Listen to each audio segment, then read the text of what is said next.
Hi everyone. आज मी तुम्हाला तिळगुळाच्या पोळ्या करून दाखवते. तिळगुळ आणि शेंगदाण्याच्या.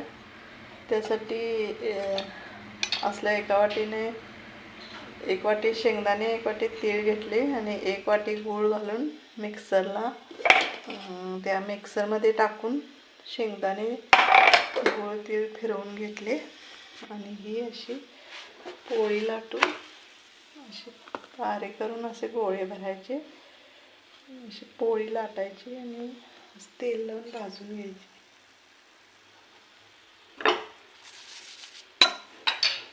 अशी पोळी भाजून घ्यायची.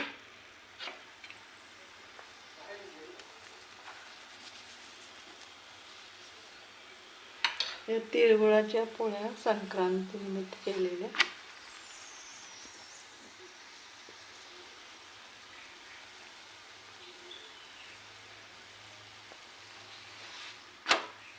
अशी भाजून घ्यायची करपूस.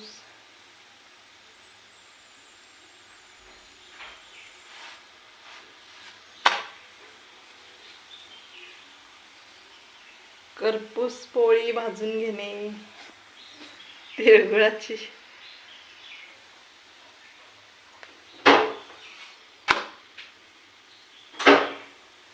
तिळगुळ शेंगदाणे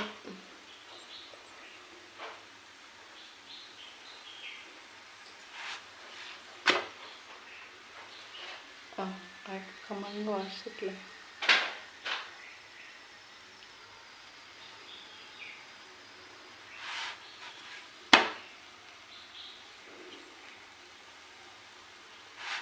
शरीराप्रमाणे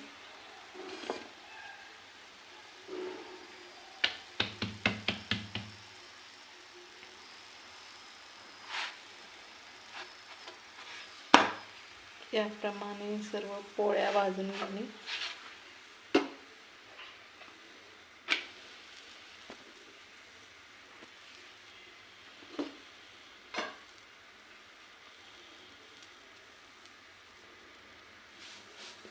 परतून तेल लावायचं.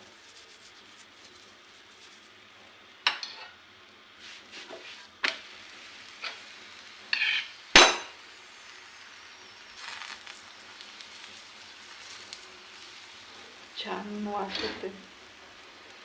बारीक करत असताना वेलची पावडर घालायची. 1 वाटी शेंगदाणे, 1 वाटी तीळ, 1 वाटी गूळ आणि